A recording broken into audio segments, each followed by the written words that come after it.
Hello दोस्तों, नमस्कार। दोस्तों, आज की वीडियो में हम उपसहसयोजी यौगिकों के नामकरण सीखेंगे। आप वीडियो अंत तक देखिए। पिछले एग्ज़ामों में आए हुए जितने भी संकुलों के नामकरण हैं वो इस वीडियो में हम कवर करेंगे और हम नामकरण करना सीखेंगे कि किस प्रकार संकुल यौगिकों के नामकरण किए जाते हैं। दोस्तों, सबसे पहले नामकरण करने से पहले हमें एक संकुल यौगिक को हमें समझना है। देखिए, ये एक संकुल यौगिक है। इस संकुल यौगिक के अंदर जो ब्रैकेट है, इस ब्रैकेट के अंदर का जो भाग है वो समन्वय मंडल कहलाता है। और इस समन्वय मंडल के बाईं ओर, ये बाईं ओर है और ये दाईं ओर। इस समन्वय मंडल के बाईं ओर कोई धनात्मक या कोई धातु आ जाता है तो इधर वाला जो ये समन्वय मंडल वाला जो संकुल है ये ऋणात्मक हो जाता है। और इधर ऋणात्मक कोई समूह या कोई परमाणु आता है या कोई अणु आता है तो ये धनात्मक, ये जो समन्वय मंडल है वो धनात्मक हो जाता है। उपसहसंयोजक यौगिकों का जो नामकरण करते हैं उसके कुछ नियम हैं और वो नियम हमें ध्यान में रखना है। देखिए, पहला नियम क्या है। उपसहसंयोजक यौगिक में यदि समन्वय मंडल से पहले कोई धनात्मक जुड़ा रहता है तो उसका नामकरण सबसे पहले करते हैं। देखिए, मैंने आपको पहले बताया है कि जो समन्वय मंडल है उससे पहले कोई धनात्मक जुड़ा हुआ है तो उसका नाम हम सबसे पहले लिखेंगे। फिर दूसरा नियम है, यदि समन्वय मंडल के बाद कोई ऋणात्मक या ऋणायन जुड़ा होता है तो उसका जो नाम है सबसे अंत में लिखा जाता है। कहने का मतलब ये है, समन्वय मंडल जो है उससे पहले कोई धनात्मक जुड़ा हुआ है तो उसका नाम पहले लिखेंगे और समन्वय मंडल के बाद में जो कोई ऋणात्मक जुड़ा हुआ है या ऋणायन जुड़ा हुआ है तो उसका नाम सबके बाद में हम लिखेंगे। तीसरा जो नियम है ये है, समन्वय मंडल के अंदर उपस्थित संकुल का नाम करते समय, मतलब समन्वय मंडल के अंदर हमें नाम लिखना है तो सबसे पहले हम लिगेंड जो होता है उसका नाम लिखते हैं और लिगेंड की जो संख्या है उसका नाम पहले लिखेंगे और उसके बाद में उस लिगेंड का नाम लिखते हैं। यानी कि उनकी जो संख्या है उसको पहले दर्शाया जाता है और उसके बाद में उस लिगेंड का नाम लिखा जाता है। जैसे 2 अगर लिगेंड है तो डाई, ट्राई, ट्रेट्रा, पेंटा, हेक्सा, हेप्टा, इस प्रकार हम इनके नाम लिखते हैं। और उसके बाद धातु या धातु आयन का नाम लिखा जाता है और ये नाम लिख के उसकी जो ऑक्सीकरण अवस्था है उसको रोमन संख्या में जैसे 1, 2, 3, 4, 5, 6 इस प्रकार। यदि समन्वय मंडल ऋणात्मक होता है तो धातु आयन के बाद में 8 लगाया जाता है, अंत में 8 अनुलग्न के रूप में लिखा जाता है। मतलब जो समन्वय मंडल है वो ऋणात्मक होता है तो धातु जो आयन होगा उसके अंत में हम 8 लगाकर उसका नाम लिखेंगे। पांचवा है, यदि एक से अधिक प्रकार के लिगेंड हो तो उसका नामकरण अंग्रेजी वर्णमाला के अनुसार किया जाता है। जो अंग्रेजी वर्णमाला में जो पहले आएगा उसका नाम पहले लिखा जाता है। और फिर उसके बाद में छठवां जो नियम है वो ये है, यदि समन्वय मंडल से पहले कोई धातु, परमाणु या समूह जुड़ा हुआ होता है तो समन्वय मंडल ऋणात्मक प्रकृति का होता है। सातवां नियम है, यदि समन्वय मंडल के बाद कोई परमाणु या समूह जुड़ा हुआ होता है तो समन्वय मंडल धनात्मक प्रकृति का होगा। आठवां है, वे संकुल जो ज्यामितीय समायोजकता प्रदर्शित करते हैं उनके नामकरण से पहले सिस या ट्रांस समायोगी लिखा जाता है। जैसे ये है PTNS3 ब्रैकेट 2Cl2। तो इसका अगर हम नामकरण करेंगे तो इसका जो बड़ा ब्रैकेट है को पूरा समन्वय मंडल कहा जाता है। अब इसका जो नामकरण करेंगे तो सबसे पहले इस बड़े ब्रैकेट के बाहर कोई धनात्मक है वो जुड़ा हुआ नहीं है तो इसका जो नामकरण करेंगे तो सबसे पहले हम लिगेंड का नाम लिखते हैं और लिगेंड यहाँ पर 2 हैं, एक तो अमोनिया है और एक क्लोराइड है। तो इसका अगर हम नामकरण करेंगे तो पहले उस लिगेंड की जो संख्या है उस संख्या का नाम लिखते हैं। तो यहाँ पर लिगेंड 2 हैं और 2 ही क्लोरीन है और 2 ही अमोनिया है। तो इनका नामकरण लिखेंगे तो पहले डाई लिखेंगे क्योंकि 2 नंबर पर आता है तो डाई लिखते हैं। 3 पर आता है तो ट्राई, और 4 पर आता है तो टेट्रा, इस प्रकार।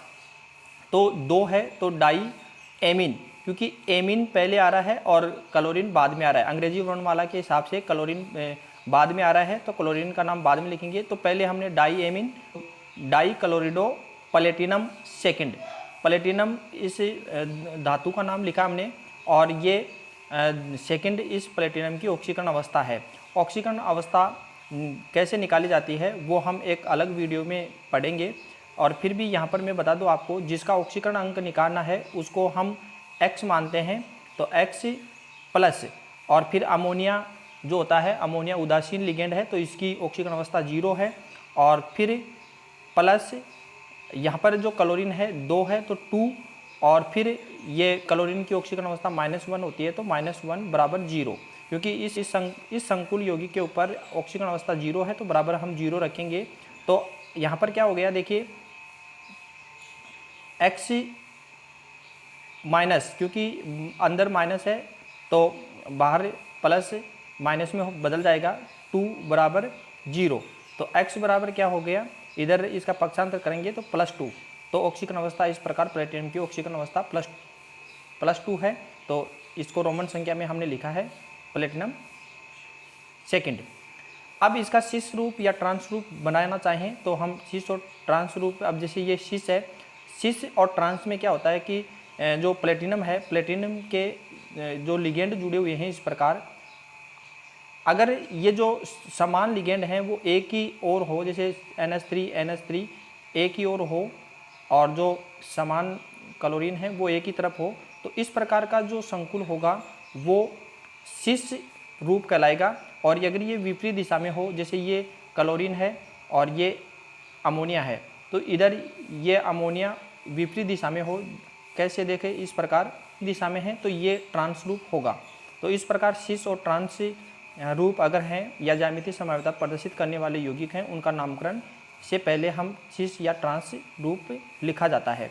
अब इसके बाद में 9वां जो नियम है वो ये है कि वे संकुल जो सेतु लिगेंड होते हैं, वे संकुल जिनमें सेतु लिगेंड होते हैं, उनके नामकरण से पहले N लगा दिया जाता है, फिर उपरोक्त जो नियम है उनके अनुसार उनका नाम लिखा जाता है। जैसे ये यहाँ पर क्लोरीन और हाइड्रोक्सी समूह जुड़ा हुआ है तो N लगा दिया हमने पहले, N क्लोरिडो और N हाइड्रोक्सो, तो इस प्रकार हमने ये लगाया है। अब उपरोक्त नियम के अनुसार इनका नामकरण हम कर लेंगे। अब इसके बाद में देखिए और भी कोई नामकरण है, उनके नामकरण हम देखते हैं। देखिए ये एक संकुल है, इस संकुल में देखिए ये बड़े ब्रैकेट को हम क्या लिखेंगे, इस बड़े ब्रैकेट को हम समन्वय मंडल कहते हैं।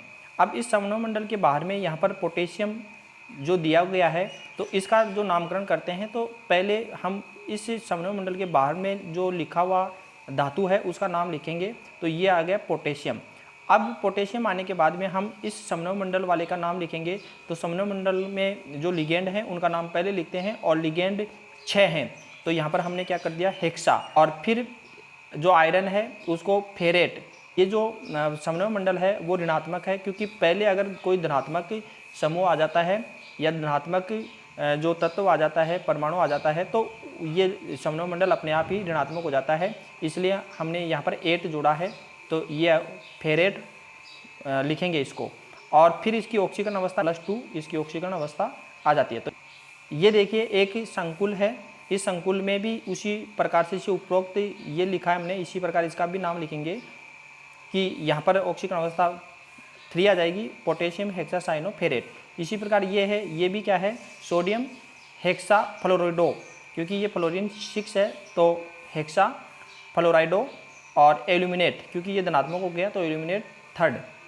इसी प्रकार ये है तो इसका भी ऐसे ही सोडियम, और यहाँ पर क्या है, बायो सल्फेटो, क्योंकि ये सल्फेट जो है ये बायो सल्फेटो है, और अर्जेंटेट फर्स्ट है, क्योंकि अर्जेंटेट फर्स्ट क्यों है, क्योंकि ये ऋणात्मक संकुल है। इसी प्रकार अगर हम इसका नामकरण देखें तो इसमें देखिए ये बाद में जो ऋणायन है तो ये धनात्मक अपने आप ही हो गया, ये समन्वय मंडल धनात्मक हो गया है। तो यहाँ पर देखिए पहले इनका जो नाम लिखेंगे तो पहले हम इस समन्वय मंडल का लिखेंगे, क्योंकि यहाँ पर तो कोई समूह दे नहीं रखा, तो इसका नाम लिखेंगे। तो एमीन जो समूह है वो 4 हैं, तो tetra amine copper second sulphate. Second इसका ऑक्सीकरण अवस्था है, क्योंकि जो SO है वो इसकी ऑक्सीकरण अवस्था -2 होती है, तो इसका ऑक्सीकरण अवस्था जो कॉपर की है वो सेकंड होगी। इसी प्रकार ये देखिए आगे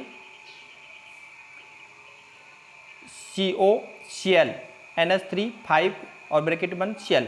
तो इसमें भी देखिए पेंटा एमीन, पहले एमीन लिखेंगे क्योंकि ये पहले आता है, फिर देखो क्लोरिडो है, इसमें क्लोरीन जुड़ा हुआ है, क्लोरिडो कोबाल्ट थर्ड क्लोराइड, इसका नाम सबसे अंत में लिखते हैं, जो मैंने उपरोक्त नियमों में आपको बताया है। इसी प्रकार इसका नाम लिखेंगे तो tetra ammine di chlorido cobalt third chloride.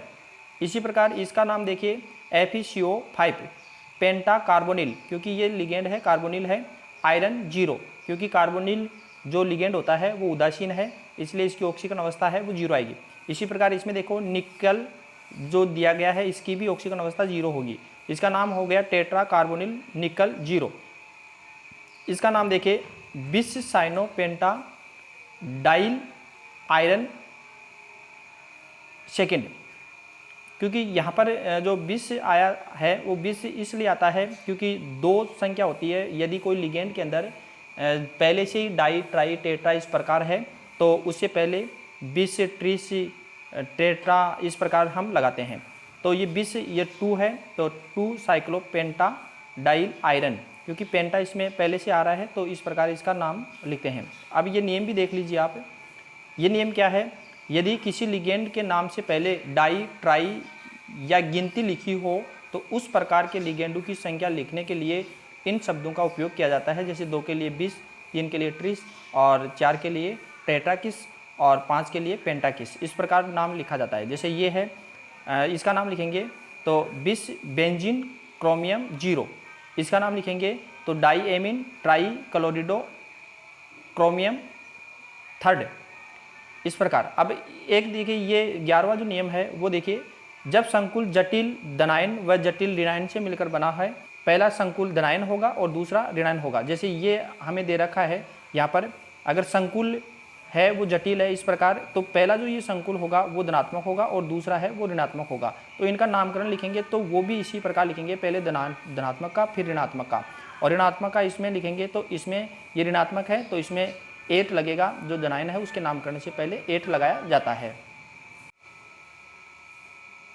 अब इसके बाद में ये देखिए, इसका नाम लिखेंगे तो पहले टेट्राएमीन कॉपर सेकंड, इसका नाम लिखा हमने टेट्राएमीन कॉपर सेकंड, फिर इसका नाम लिखेंगे टेट्रा क्लोरिडो कॉपरेट सेकंड, क्योंकि ये ऋणात्मक है और ये धनात्मक है। इसी प्रकार ये देखिए ये भी जटिल संकुल है, इसमें ये धनात्मक हो गया और इधर वाला ऋणात्मक, तो नाम लिखेंगे तो हेक्सा एमीन कोबाल्ट थर्ड, और इसका नाम लिखेंगे तो डाई एमीन है टेट्रा नाइट्रो कोबाल्टेट फर्स्ट है, क्योंकि इसमें ये ऋणात्मक है तो कोबाल्टेट 8 लगाते हैं तो ये कोबाल्टेट हो गया। और यहाँ पर आप देख सकते हैं कि 2 लिगेंड हैं, तो इनमें लिगेंडों का नाम लिखेंगे तो ये एमीन है, ए से स्टार्ट होता है और नाइट्रो एन से स्टार्ट होता है, तो ए पहले आता है अंग्रेजी वर्णमाला में, तो एमीन का नाम हमने पहले लिखा है। अब इसके बाद में अगर हम सेतु लिगेंड युक्त कोई संकुल दे रखा है उसका नामकरण कैसे करते हैं, देखो इस प्रकार के संकुल यौगिकों के नामकरण में जो लिगेंड सेतु का कार्य करते हैं उनके नाम से पहले म्यू लगा दिया जाता है और फिर उपरोक्त सूत्रों के अनुसार ही नामकरण किया जाता है। मतलब जो सेतु लिगेंड है उसके नामकरण करेंगे हम, तो लिगेंड जो सेतु का कार्य कर रहा है उससे पहले म्यू लगाते हैं और उसके बाद में उपरोक्त जो नियम देखें उसके अनुसार इसका नामकरण करते हैं। जैसे ये है, इसका हम नामकरण करेंगे तो यहाँ पर देखिए जो कार्बोनिल लिगेंड है ये सेतु का कार्य कर रहा है, तो कार्बोनिल लिगेंड सेतु का कार्य कर रहा है वो ट्राई है, मतलब 3 है, तो ट्राई म्यू कार्बोनिल, इसके बीच में हमने जो सेतु का कार्य कर रहा है तो म्यू लगाया है।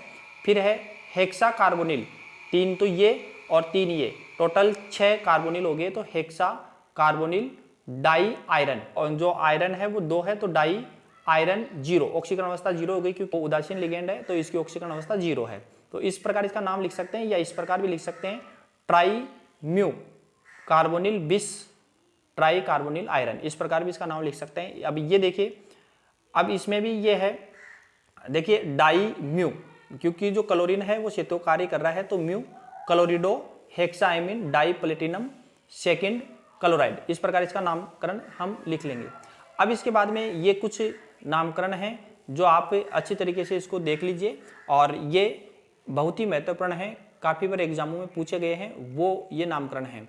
अब इसका नामकरण देखो, K3FeN5NO potassium pentacyano nitrosyl ferrate second, इसका नाम देखिए CrCO6 हेक्सा कार्बोनिल क्रोमियम 0, इसका नामकरण देखिए sodium tri oxalato ferrate third, इसका नामकरण देखिए डाई ग्लाइसिनेटो प्लेटिनम सेकेंड, इसका नामकरण potassium di cyano argentate first.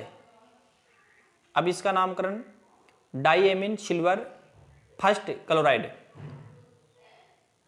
इसका नामकरण diamine bis ethane 1,2 diamine iridium third, potassium tri oxalato aluminium third, bis acetyl acetonato copper second, potassium hexacyano ferrate second, potassium tetracyano nickelate 0,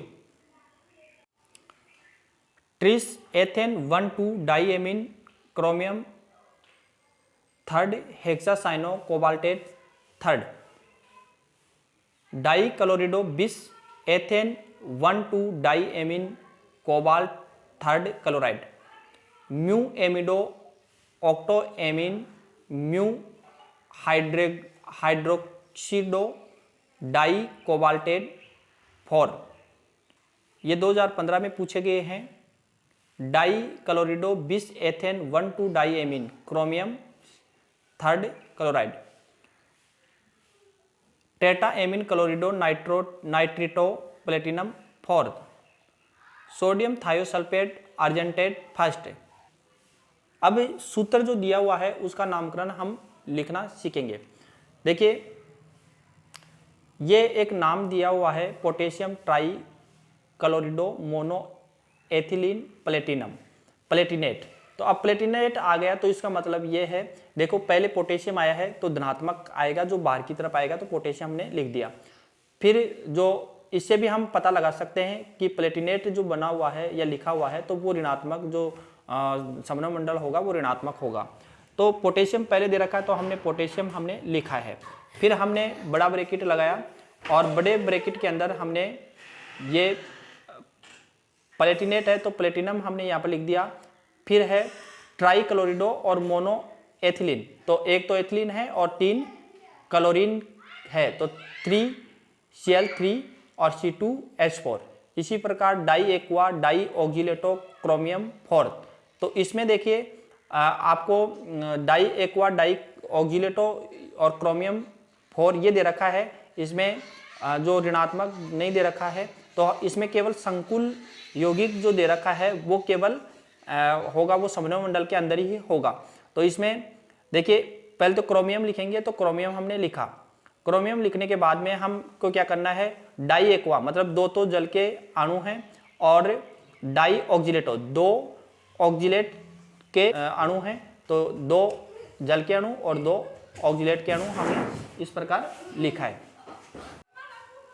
इसी प्रकार देखिए ये है tris di ethyl phosphine di hydrido ruthenium second, तो पहले ruthenium लिखा Ru, ruthenium लिखा हमने Ru, फिर यहाँ पर दे रखा है ट्रिस डाई एथिलीन फास्फिन। अब तो फास्फिन जो दे रखा है वो 3 है, तो C2H5 3 और बाहर 3P, ये फास्फिन है ट्राई एथिलीन फास्फिन, क्योंकि 3 है तो C2H5 3 लगाया और फिर बाहर 3, क्योंकि ट्रिस दे रखा है तो बाहर भी 3। फिर डाई हाइड्रेडो, तो 2 हाइड्रेडो दे रखा है तो H2 हमने यहाँ पर लिखा, और फिर रूथेनियम। अब कैल्शियम डाईएमिन डाई ऑक्जिलेटो कोबाल्टेट सेकेंड, तो कैल्शियम पहले दे रखा है तो कैल्शियम पहले लिखा, क्योंकि कोबाल्टेट दे रखा है तो समन्वय मंडल है उसके अंदर बाकी जो संकुल होगा वो समन्वय मंडल के अंदर होगा और वो भी ऋणात्मक होगा। तो हमने लिखा डाईएमीन, तो 2 एमीन के, और डाई ऑक्जिलेटो 2 ऑक्जिलेटो को, तो ऑक्जिलेट 2 हैं तो C2O5 2, तो 2 ऑक्जिलेटो इस प्रकार हम लिखेंगे। Penta amine mono bromido cobalt third sulphate, तो सल्फेट बाद में लगा दिया हमने, और ये एमीन का पेंटा है तो 5NH3 और Br। पोटेशियम पेंटासाइनो नाइट्रेसिलो कोबाल्टेट सेकेंड, तो K2COCN5NO।